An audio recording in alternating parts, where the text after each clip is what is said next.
depuis héritier à banda au bêta bande comme ça bazo bêta té wata terrain en tout cas wata balu banini wata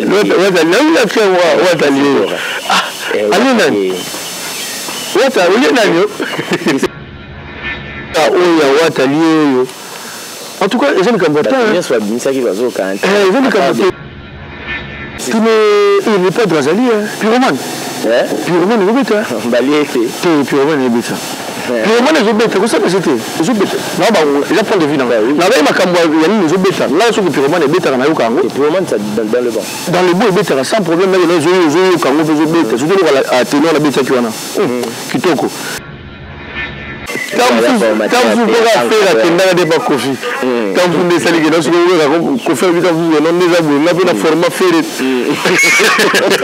Quand vous avez fait, je veux dire, pour n'habiter, est-ce que la musique a la télé, vous avez quand même quand il est sorti de ces groupes mère à qui il est marqué Cindy.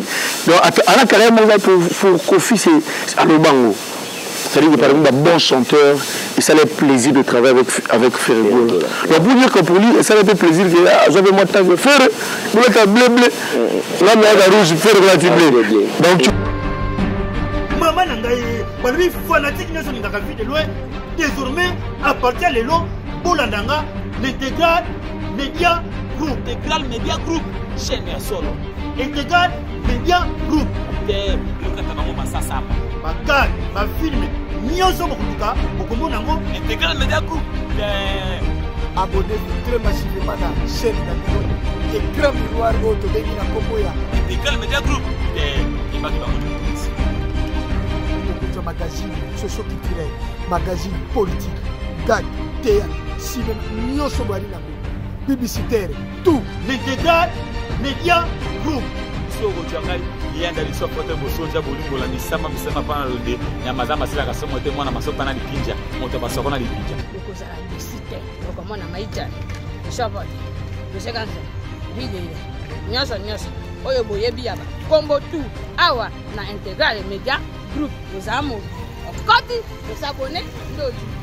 merci Intégral Média Group. C'est très amusant et très mignon. Ayuna.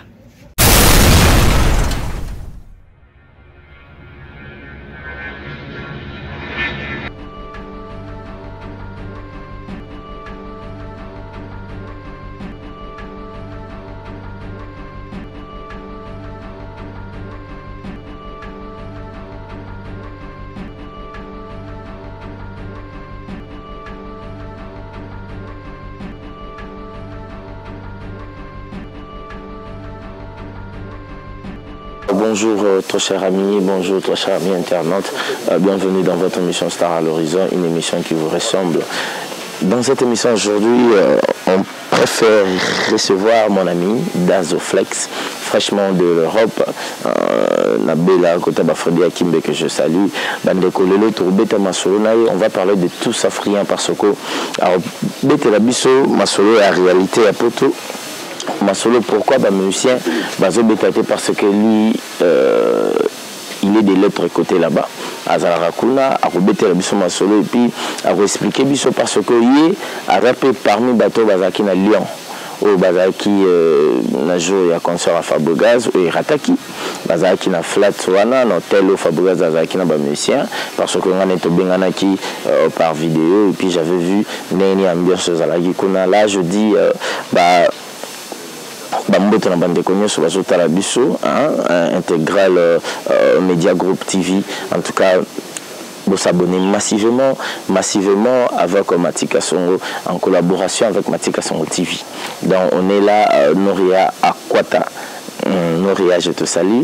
Et puis sans oublier Papi, Motema Noria Bino sur la Pessibino, Mbote Perside, Binotou, Belinga Matika Songo Picho Pacha Sotali Kongo en Norvège, Merim Bate, Didio Kamo de Birmingham, vient à Kinshasa, Toto Sola déjà.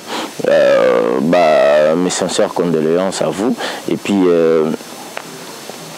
Michel Mbongo, allemand de Bundes, Binotou Bolinga Mateka, son bijou à Fort Maté, so grâce Lubamba Mobutu Gaga, sans oublier Safi Kayumba Aimé Bido sur autoroute, un peu si binonio sur Mbote. Sans plus tarder, il va faire son entrée. Dazoflex, mon ami de longue date. Bon retour, mon frère. Merci. Ouais. Je préfère le Tchang et Panaï parce que donc j'en ai normal.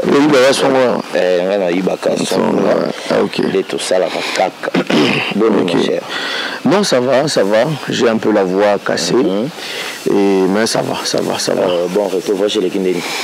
Ça a été Tarozou Namboka. En tout cas, bonjour d'abord à tout le monde. Après presque 8 ans que je suis parti. Donc ça fait presque 8 ans que je suis parti. Donc on va à 8 ans à Mabélé depuis derrière. Ouais, donc voilà. Voilà. Donc du coup, c'est un plaisir d'abord de rejoindre Kokuta de Matika, son informé, Kokuta Banderonabiso, Guilain, nouvelle génération, aux encadrés. Donc c'est déjà quelque chose de bien. Et voilà, Kintoye. Namboka Fachi Béton, donc Namboka la réalité belé. Et là, on a vu sur la quinoa. On a poto quinoa. Alors on a quinoiserie na biso ezaki to botami awa to koli awa. Ça dit que après 20 ans. Voilà. Donc tu passer avant 20 ans après on bima déjà mais 20 ans de la vie. Donc on est sorti en tant que déjà tout ici la classe, j'ai fini à l'IFASIC, mais possible à l'IFASIC on se j'ai travaillé à la CBS. C'est vrai que tu as représenté mais on est là. Mais ça va. En gros ça va. To bosan pété banapata ou ba soirée, ouais tu belé ba tu vois là tout ça les ba belé en fait. Tout ça les belé mais tu regardes vous mettez les soirées mais j'encourage, je félicite parce que le manager à l'époque vraiment MC ils avaient vu tu vois on a toujours eu Nzela tout tracé Nzela c'est vrai que ils ont même bis to connaître ça tu vois déjà moi je sors d'une chaîne éducative en fait quand on passait à la télévision c'était vraiment dans ces soucis là d'informer, former et divertir mais le tout comme plus une étape à divertissement formation à la rassuté, informer à la rassuté. C'est ça peut-être voilà comment on a buzz, comment on a dividende, partie à divertissement. C'est ça qui fait un peu mal. Voilà. Mais bon, il y a aussi certaines qui vont travailler, ils vont toujours continuer, ils vont continuer. Parce que les Franck Semaï, Zini Koumbi, Willy Kaembe, Gisèle Fouy, Isaac Maillé, tout le monde est Zini, mais Isaac on parle, Franck Semaï on parle, Willy Kaembe on parle. Donc, vas-y, Bélé. Voilà. Bélé, Dazoflex, bon retour encore de plus. Merci. Tout bétanon, le solo, il y a réalité à poto. Dazoflex na Kinshasa, tout ça, les soirées, tout ça, les boulot, na biso bien. Et puis, déjà, partir à Kinshasa, déjà, moi, 2, 3, 4 missions YouTube, tu étais là. Au Koutayo, maintenant, au Komi Poto. S'adapter qui n'est et qui n'ont pas si pour s'adapter tout vendre pour bien à son azana qui mais n'ande musus que par rapport à koto matina sur le moko réalité la vérité zani et ça que au moni lelo na vie à lelo so lingo atteindre le moko boye so souffrir té il va dire jamais on comprend l'importance de la bénédiction là voilà. Arrivé en Europe, c'est vrai que c'était pas facile. Ils avaient le mot qui était sur le vendre des batailles, frère Alain le bon, tu vois. Donc pour dire que quand je suis arrivé en Europe, c'était pas facile. C'était pas vraiment facile. Marie ça noté que non, c'était en rose, non. La vie n'a pas été rose pour moi. Il y a eu des moments très difficiles aussi, parce que d'abord, tu sais, quand tu arrives en Europe, la première des choses, ils ont les papiers. Il faut d'abord, enregistrer. Mais on peut ça, dans la vie, il faut faire un effort quand tu arrives dans un territoire. Il faut savoir à qui sont le territoire de Batamalam. Si on quitte le territoire de Batamalam, il va permettre d'émerger. nayo ka balobara soki moto ake poto donc on a biso tokenda te ka naza côté na soko kui na milimo ya mabe obosa nkutu ke bazwa mukanda tikuna dilelo bazwa pe mukanda te poko na milimo robo ya bien milimo robo donc pour dire que on a une place on se dit que souffrance na ngayo na nango ezanga na moni mais faut te santé la vie Mathieu na chance na yo na la chance na kuta bato na poto na zone niveau la tiki bango Et puis dans le jour, on a coûté avec la banque. Mais on a tous le même peut-être délire,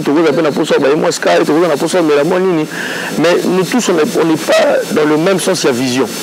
C'est-à-dire vision dans les gens qui ont bouillé, on a zone, il faut la salle bouillé, la lukata, la sombata bouillé, la lukata, la chata mafuta mbila, nous sommes dans la vision là.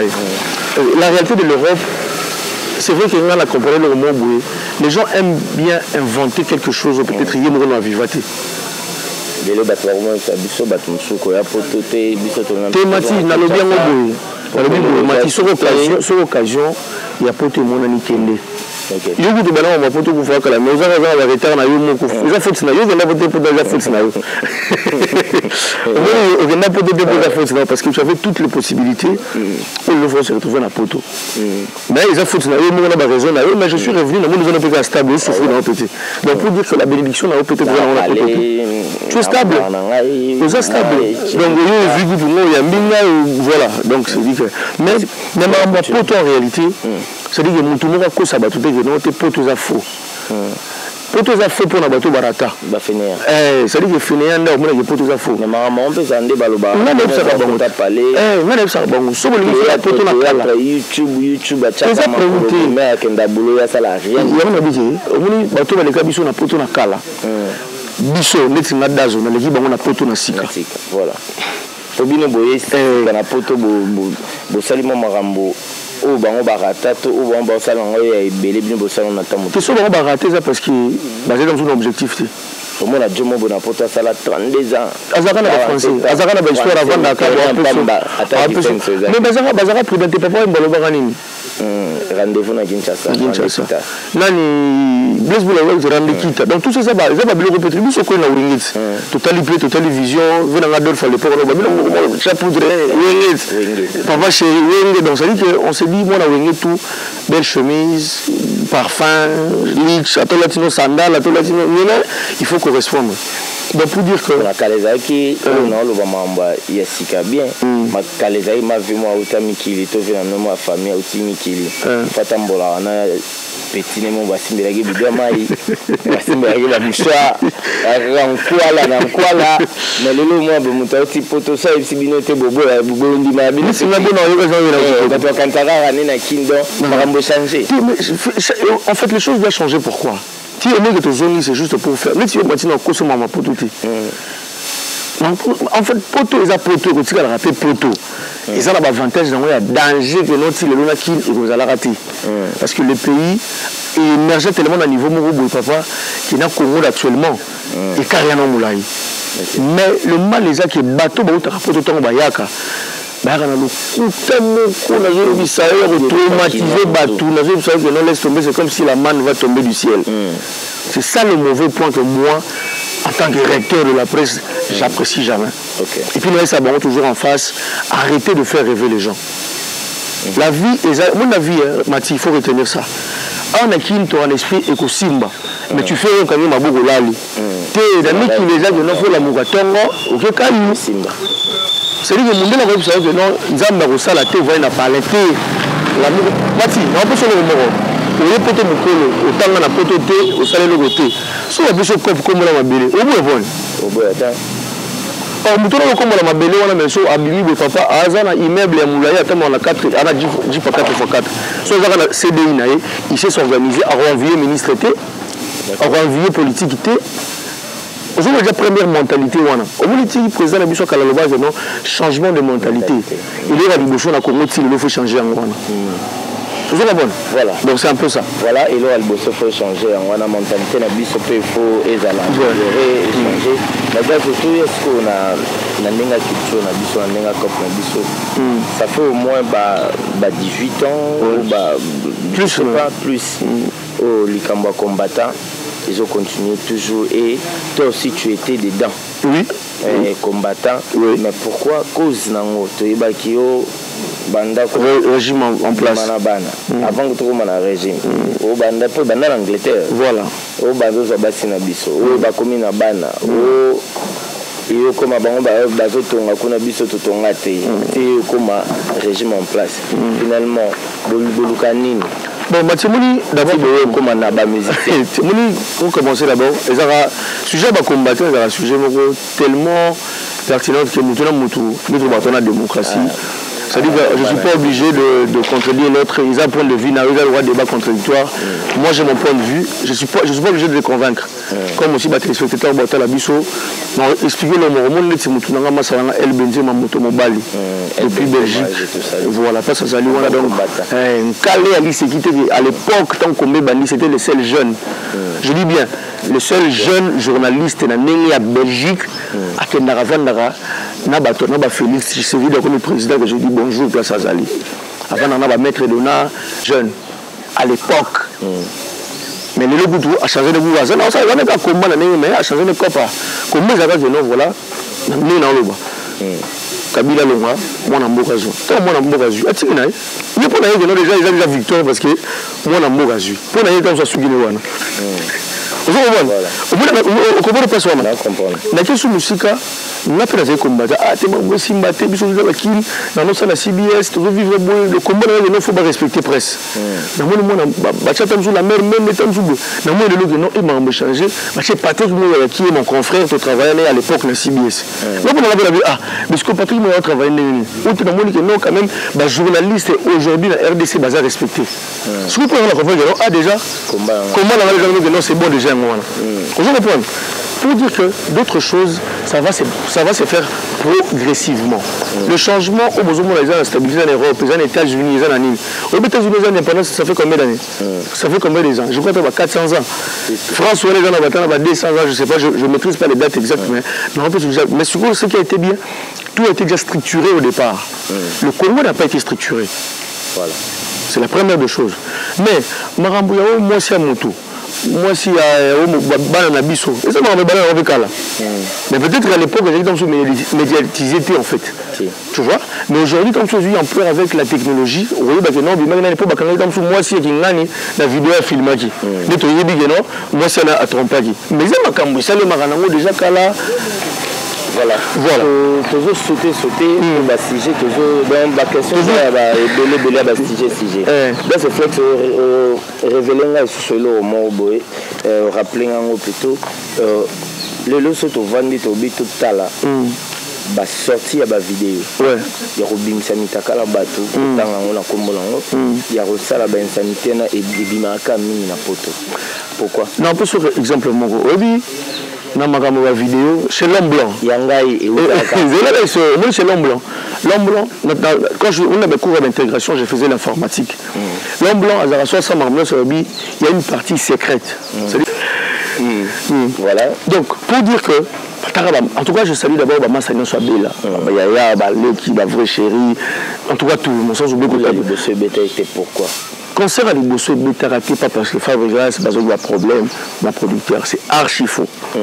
Moi, j'étais là, j'étais avec Blaise Wang à Déblaison, j'étais avec Popol Mopasoula, j'étais avec Miguel Niema, j'étais avec Cheko là. Pamela Cheko là, tout ça, il y a eu un retard. Je salue Popol Mopasoula. Voilà. Il faut dire les choses comme les amis. Il y a eu un retard, il y a atterrissage, d'abord. Deuxième tour, na Roissy. Le temps que Bazouaba quitte, la checking, Babima, 13 a été prévu, et qu'il n'a déjà. Et comme c'était le samedi, il n'y avait plus de train. Et maintenant, le tabalouka, bus, banini, tout ça. À 18h, la salle était ouverte déjà. Mais à l'époque, tu as conservé la même. L'artiste et musicien de Bayan a retard. Surtout les vidéos, il y a Popol Mopasoula, la salle de musicien. Popol va s'organiser, il y a des musiciens. Bayan a un bus, le bus, ils ont 4 heures de route. Là, il y a un embouteillage, mais ça a retard à concert à l'Ibosso. Moi, je connais bien les producteurs, c'est un ami à Blaise Wang. Je connais bien Bateau Bazaï entouré, on était là, on était logés, on était nourris, tout ça. Mais c'est comme le Congolais, il y a c'est important, c'est mon bouquin qui non, Hindi. Il y a des gens dans YouTube, ma castel Hindi. Là, c'est une émission normale.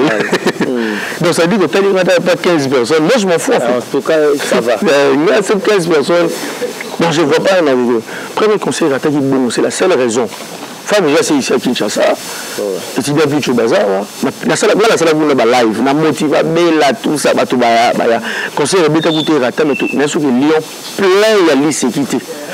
n'a pas si parce qu'ils sont concernés le jour ou et les ont un impact ma quasi pour la chose que ma vie est belle va bien là on a vendu pour la boue va se bien non tant qu'on va comme la beauté la job appelle à Angleterre la vie na bango ba bien là tout la chose que bête c'est que bête la vie na bango la mission tant à des Tana kini nazonga bana so azoni na ngolo bango so matito ba la patio la mukela na otango so et ça la ndenge nini bato ba côté le Fabregas qui fiti babando kimisa ba musicien bon matimuni ba mokimisa ba musicien mamba sikati ezala mamba kale bandaka la Fabregas na yego quand je dis que Koki m'a dit mais faut que des services à Zongi et puis mais après à quel poteau mais faut que ça soit mon paix alors on va plus on a poussé na et Koka on peut dire ça donc pour dire quoi bana batou moi on connaît bango pendant force exacte c'est vrai ça pas faire de retomber peut-être pour faire peut-être engagement na ya qui l'ambassade crédibilité mais oui la bana mfune bazana même la quartier là c'est sûr que mais que tout bêtise ma banga donc c'est pas pour rencontrer si avant famille le bon pourquoi pas famille on est bon dans la pote si vous voyez personne c'est un peu rigolant c'est vrai que pourquoi ça fait mal c'est toujours la tête la mort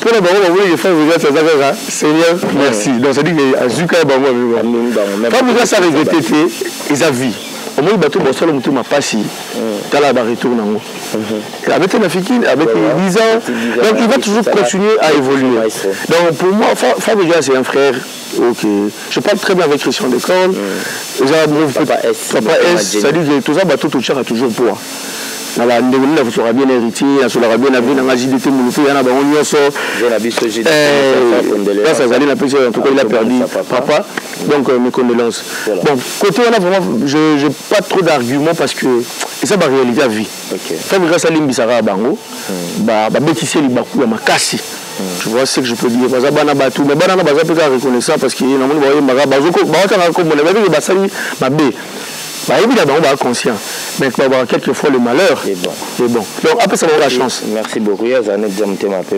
après ça on a la chance bah ça va vie na bango tout ça qui l'année passée le 18 décembre déjà qui battait de la musique et qui n'a sûr que plus tout ça liboso il y a pasteur la résilience il y a pasteur pétage ils pas pasteur de Denis Lestoya qui peut tourner mais Abimi moi chaud je pense que Toro Zoé après ou prochainement il y a un obus toujours travailler si pasteur de Denis la vidéo mora salafi arobara que kwa romeka ko tshali bana fali le 18 wala arobaye ko musique na e banati et simbate parce que depuis le 18 wala ti le 18 et l'équipe biso a déjà une année depuis héritier à banda au bêta bande comme ça bazo bêta te le terrain en tout cas wata ba banini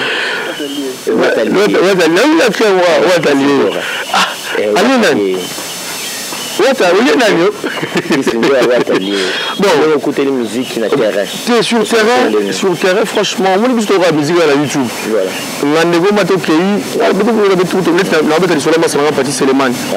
la restaurant la perle on te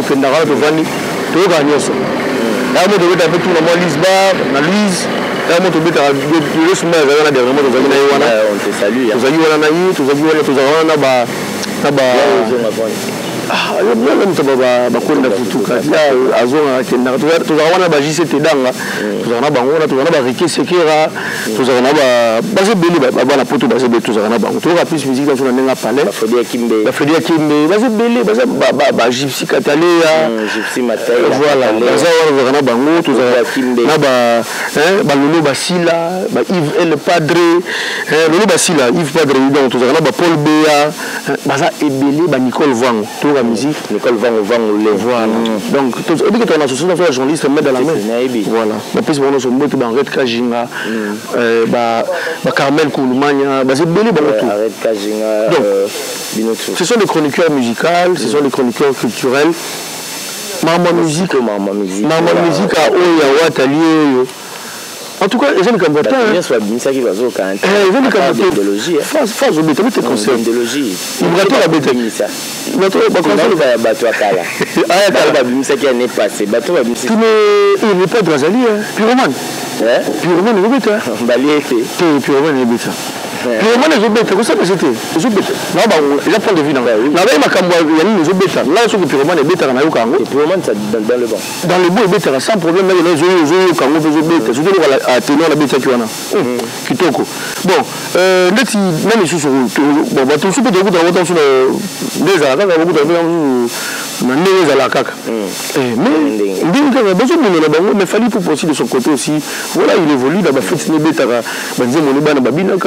Voilà, bah, featuring, voilà, moi, en tout cas, en général, l'artiste congolais, tout a évolué bien. Là, tu vois, la mission est vraiment je suis acquitté. Je suis bête. Je suis acquitté. Au moins, je suis bête. Mais, en tout cas, on a allié. On a fait allié. Mais avant tout, si ça peut te remonter, question aux assemblées. Nawir. Nakofi Olomide, Naza formateur. Les caméras formateurs. Et je suis noir. Andy Billy basket, voilà le formateur. En tout cas, Babi Swana. Place aux alliés. Guillaume Monokok. Kofi n'a pas formateur. T'es bango de bazar. Pas formateur. Tu vas où là qui formateur. Bah où là qui formateur. Quand vous pouvez faire la tendance de pas Kofi. Quand vous ne savez que dans ce que vous avez Kofi vous non des abonnés là pour la format faire. Quand vous avez la faire, je veux dire pour n'habiter est-ce que Babi ça quand la télé vous dans les caméras il fait un quand il est sorti de ces groupes mère à qui bah ça il est marqué Cindy. Donc à la carrière pour Kofi c'est à Lobango. C'est-à-dire que par exemple, un bon chanteur, et ça a plaisir de travailler avec Ferrego. Donc pour dire que pour lui, ça a fait plaisir que j'avais moi tant que faire, vous êtes bleu. Là, mais à rouge, faire relatif bleu. Donc tu peux dire que ça, le bleu au monde de ça là est bien. J'ai rêve, bon, pas rêve, mais déjà pour la musique. Voilà. Alors, bon, oui, Moko. Mais sur le plan, il y a la formation. Il va former. Dans cette émission, on a Jules Tobaki. Toujours, c'était une formation. Parce que l'esprit, on a oui, on peut encadrer, on peut faire c'est tout. Mais on vous forme déjà d'esprit. Il faut que vous ciblez sur la formation. J'ai la formation. Tu peux le ça va soirée babani. Vas-y la formation. Bon, on va talit. Dans ça là on est fait ça là on matière sur ça là on matière sur ça là c'est l'anniversaire. C'est le scrap. C'est l'anniversaire. Mais le coup, tu veux le faire mais c'est moi on a c'est l'anniversaire. L'anniversaire tout le monde a tu vois il y a ce les années na ça anniversaire na colo anniversaire. La monsieur ce qu'on appelle l'anniversaire mais ça apporte. Michel Kombo, Michel Kombo. Donc en gros c'est un peu ça là mon formateur en tout cas, je pense que c'est le mot polémique pour moi. Je me dis bon, voilà quoi.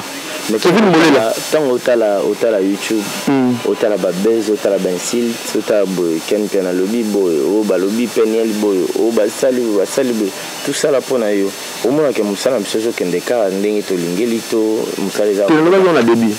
Nous je fais l'IFASIC. C'est informer, former et divertir. Ce que bâti quelqu'un a divertissement. Et ça, la rarement passe parce que comment c'est vrai, émission, on va toujours au monde, on va venir là, pas chacun une piano. Je filme là. Je connais un piano, je l'ai connu, c'était un journaliste à la télé. Dans une zone où on travaille voilà, on travaille pasteur, et puis on travaille dans les États-Unis. À savoir, comme Hervé. Hervé, voilà. Hervé Pitopal. Pitopal, voilà. Vous avez ma parent, on a pu essayer de on a petit frère. Voilà. Vraiment. Voilà, on a jeune frère, on a biso Oyo, tu encadras, tu mais bon, voilà, ça coule, tu peux essayer de beauté. Pour dire quoi? Ce sont des choses qui fait la honte de la presse. On a l'impression que non, aujourd'hui, j'ai réuni avec monsieur le ministre Patrick Mouya, parce que j'ai dit on déjà pris le tour à Batou, il y a qui diaspora qui pour le Badi Londolé, Banani, Badani Lokombe, Ingrid Kabongo, Ika de Yong, Bango. Moi, j'ai demandé une audience privée parce que voilà, on sort d'une même chaîne. Le fait de respecter la presse, est-ce que oui, pouvoir à presse? Quatrième pouvoir. Ouais, quatrième pouvoir. Mais les lobes, et quand on venait que les journalistes, ils venaient donc Moutabitinda, les journalistes, Bouché, qui m'a camé, Nakati,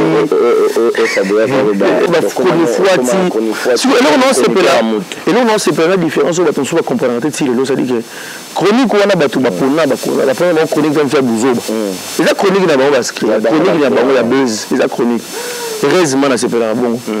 Ba finga ba journaliste était ba finga ba biata la chronique fouati on a dit la chronique bien à Bouzoba d'une fois c'est mal on bango et timba bon pour nous c'est là boy ba robena jamais ni wana na ba benga journaliste parce que j'ai mon diplôme en tant que journaliste. OK. Merci Dazoflex. Merci Mathieu. On arrive à la fin. Je pense qu'on va terminer ici. Hello, on est le Baïza, il y a Suta, et puis il y a quelques dédicaces. Bon, il y a le bas, voilà, il y a le Ginette Mbiye, place où on a fait son mot, sans oublier, vas-y Bélé, sans oublier, voilà, vous allez Baza tellement Bélé, sans oublier Overdose, depuis Hollande, sans oublier, Baza tellement ébélé pour la rouvabilité. Pourquoi pas penser aussi spécialement na Periche Moula, place n'a plus suivi Rudy ministre depuis l'Afrique du Sud, le Flavie Panda, le gouverneur. La pression moté, c'est l'angaï moté, pas ya Dylan dans le bi, hein, ça dit que salon moro ya bien invité qu'on a Bruxelles, le salon d'Idiston. Il y a eu un Salam Mavinga, le maire de Rotterdam. Voilà, Mav Mavinga, la pression moté, Mav Mavinga depuis Rota, la pression moté, il y a 4 types de sur la bien. Alors, Baza tellement béni, on peut savoir voilà. Baza dans la chose qui m'a merci Matika Songo, félicitations, courage, en tout cas on est ensemble. D'accord. Vraiment.